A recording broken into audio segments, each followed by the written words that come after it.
Ya, kita masuk ke dalam bagian terakhir dari 4 proses makanan di dalam tubuh yang dialami oleh makanan. Nah, proses yang terakhir itu adalah proses pembuangan atau eliminasi gitu. Nah, ini ya gambarnya ini tong sampah yang penuh dengan sampah gitu. Dan ini kalau nggak diangkut sama tim orange atau tim ya pembuangan sampah, nah ini ya akan menjadi masalah kalau misalnya ini terjadi pada klaster, ya akan terjadi masalah pada klaster tersebut. Kalau ini terjadi pada satu kota, ya akan terjadi masalah pada kota tersebut gitu ya. Nah, ini ada catatan, note gitu ya. Jika yang keluar sama dengan apa yang masuk, maka itu problem. Artinya apa? Jika yang masuk itu daging yang padat, lalu keluar dalam bentuk yang padat, gitu ya, maka tidak terjadi proses sama sekali di dalam tubuh kita, dan ini disebut ya masalah gitu.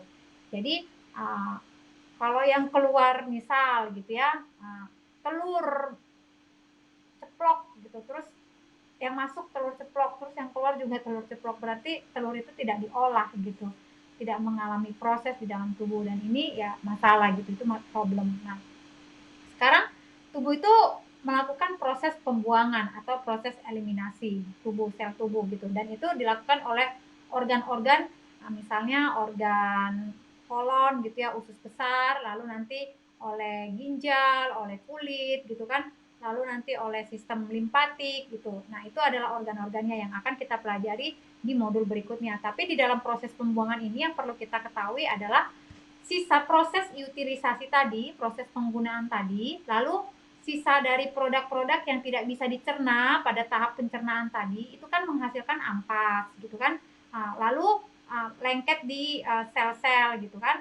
Nah, lalu ampas-ampas tadi yang seperti gas, lalu seperti asam, lalu kotoran-kotoran sel, disebut kotoran sel kenapa? Karena sel itu makan, lalu sel itu juga pup, sama kayak kita makan, kita juga pup. Nah, sel juga dalam partikel yang paling kecil itu kan sel, itu dia makan, dia juga pup. Nah, kotorannya itu juga harus dibuang gitu ya.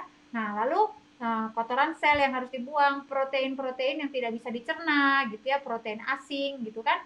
Nah, lalu vitamin dan mineral yang tidak digunakan karena kita banyak mengkonsumsi vitamin. By the way, banyak mengkonsumsi vitamin itu tidak membuat vitamin itu tadi diserap, karena overdosis vitamin itu ya akhirnya memberatkan sel gitu, dan itu harus dibuang gitu ya.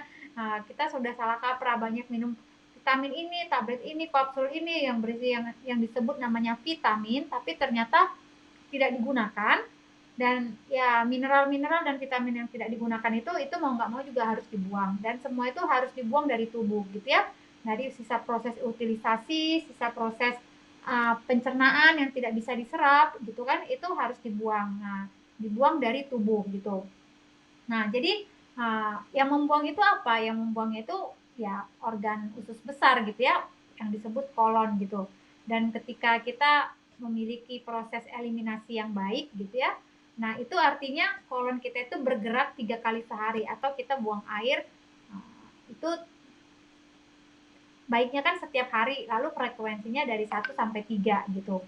Nah, itu artinya kolon itu bergerak dengan baik gitu, dengan sangat aktif gitu. Dan itu ya dia bisa membuang kotoran-kotoran yang ada. Nah, lalu melalui kolon yang bergerak, lalu buang air seninya lancar gitu ya, tidak tersumbat, tidak kesakitan gitu. Lalu berkeringat dengan baik ketika kita aktif orangnya, lalu kita menyediakan waktu untuk bergerak kayak seperti di awal, mengolah gerak tubuh gitu kan, kita harus terus menggerakkan tubuh kita untuk melancarkan sistem limpatik kita. Nah, itu berarti kita berkeringat. Nah, itu berarti tubuh membuang kotoran melalui kulit, lalu bernafas dengan baik, lalu menghirup O2, lalu mengeluarkan CO2. Nah, itu adalah proses dari eliminasi. Lalu itu harus terjadi setiap hari secara normal gitu. Dan ketika kita tidak khusus tidak bergerak dengan baik 3 kali sehari, bahkan mungkin kita hanya BAB sekali seminggu, bahkan ada orang yang buang air besarnya itu sekali sebulan, berarti itu problem di bagian sistemnya gitu, bagian kolonnya, dan bukan hanya problem di bagian kolon tapi di bagian-bagian yang lain sampai tidak terjadi pembuangan. Dan itu bisa dibayangkan betapa busuknya yang di dalam itu gitu, di dalam organ-organ pencernaannya dia itu gitu. Karena apa? Karena naturnya setiap hari yang kita makan itu harus ada yang dibuang, harus ada yang dieliminasi gitu. Kalau tidak terjadi apa-apa dan kita pikir oh fine-fine aja, berarti ada something wrong di dalam tubuh kita gitu. Misalnya ya ketika saya makan, nah ini kan udah hijrah makan buah gitu ya. Lalu ya saya cheating lah, saya cheating makan makan roti gitu kan, lalu atau makan makan bakmi gitu. Itu besok pagi itu ya saya akan mengeluarkan lendir-lendir yang tidak nyaman bagi bagi tubuh saya gitu. Kayak misalnya lendirnya di sekitar mulut gitu ya, kayak susu yang sudah basi gitu kan lendir. Lalu mata saya penuh dengan belek, biasanya beleknya sedikit gitu, ini matanya jadi banyak beleknya gitu kan. Lalu muncullah misalnya nodul pada hidung gitu kan, kayak kayak ada jerawat padahal enggak gitu, yang isinya yang sel darah putih gitu kan, limpatik gitu. Nah, itu muncul gitu. Itu kenapa? Karena dia membuang kotoran itu gitu. Tapi kalau misalnya, oh aku nggak masalah nih makan roti, makan makan yang terbuat dari gluten aman-aman aja, baik-baik saja gitu, nggak ada uh, yang kamu alami misalnya gitu ya, Emil nggak ada yang kamu alami yang harus ada ini ada itu gitu kan, saya nggak ada seperti itu, baik-baik saja. Nah itu artinya apa? Itu artinya ada something wrong inside, inside apa? Inside colon, inside intestine, usus kecil, lalu inside tubuh kita gitu, karena dia nggak mengeluarkan ya kotoran-kotoran tadi, gas tadi, asam tadi, protein yang tidak bisa dicerna tadi, lalu vitamin dan mineral yang tidak bisa dicerna tadi. Itu berarti ada sesuatu yang bermasalah. Tapi ketika sistem kita baik, ya dia akan mengeluarkan hal-hal yang tidak perlu dalam bentuk misalnya buang air besar gitu kan. Lalu air seni itu harus bukan berapa banyak aqua yang kita minum gitu ya, tapi kita lihat kotoran air, warna dari air seni kita gitu. Kalau dia misalnya bening gitu ya, karena kita banyak minum air gitu, berarti ketika dia warnanya bening sama kayak air itu, berarti sebenarnya ginjalnya itu nggak memproses, nggak memfilter dengan baik gitu. Kenapa? Karena yang masuk sama dengan yang keluar. Tapi kalau misalnya kita minum gitu kan, dan juga makan yang lain, lalu terjadi kayak misalnya ada endapan di air seni kita gitu kan, warnanya kuning gitu ya, atau ya rada-rada yellow gitu, apa orange atau kecoklatan lah gitu ya.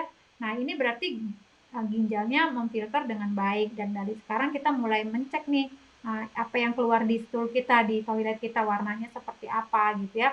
Kalau yang sama seperti yang masuk dengan lalu keluar sama, berarti ya problem gitu ya. Tapi kalau kita lihat, oh air air air seni saya warnanya kekuningan berat, lalu ada kayak endapan-endapan gitu ya, muncul lendir, lalu muncul ada kayak semen-semen atau apalah gitu ya.